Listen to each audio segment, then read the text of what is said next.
I'm holding Grogu. And he doesn't really like it when I call him a toy, but I consider Grogu to be my little green companion on my desk while I edit and record my podcasts. And I also, most of the time I do consult him about my show notes. So, before I begin, Grogu, do you approve of what I'm about to say? Okay then. Well, if this is your first time tuning into this... Shut up.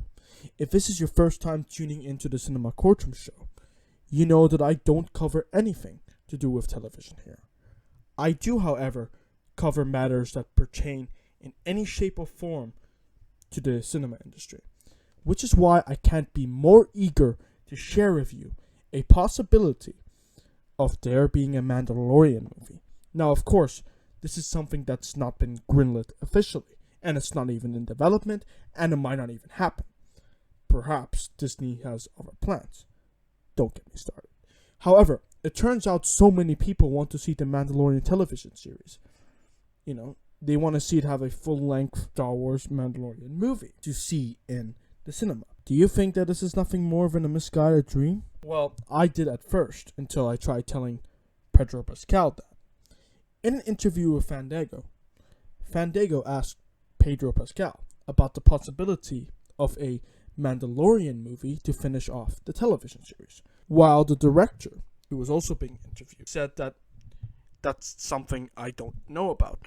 Pedro Pascal chimes in and goes, yes, he wants to. Looks like Grogu's happy that Papa Mando is going to be seen in the theaters.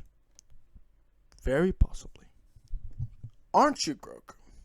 In case you're wondering why I don't have a special guest for this podcast segment, that's because Grogu has been booked for this episode instead. Sorry. Not sorry. Whatever. That's right, Grogu. So, anyway, I think that a Mandalorian movie is dependent on one pivotal factor. And again, I will not go into depth in the realm of television, but it's important to note how many people, especially Star Wars fans, stream The Mandalorian on Disney+.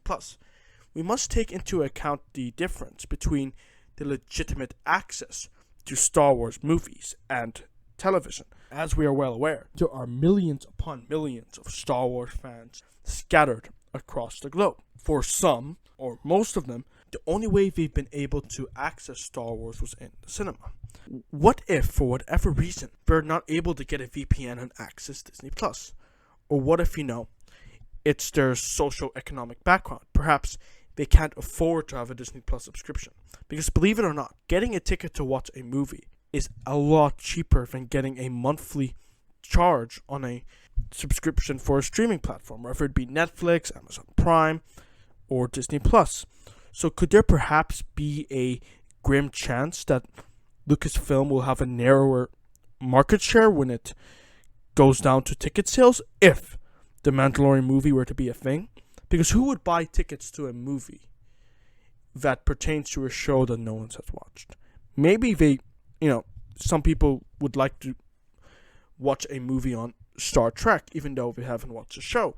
But what if there's an exception with some people who just don't want to feel alienated while going into the theater?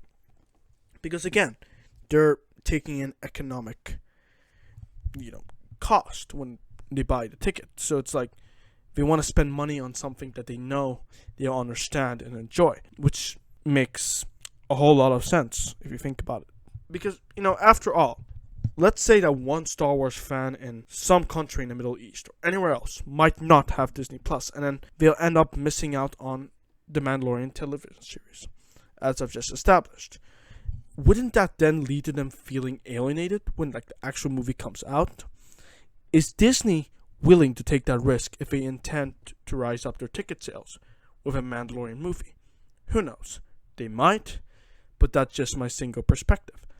I now want to hear your perspectives and any other insights that you might possess in the comment section below, or shoot a message in our Twitter inbox at Cinema Courtroom about what you think of a potential Mandalorian film.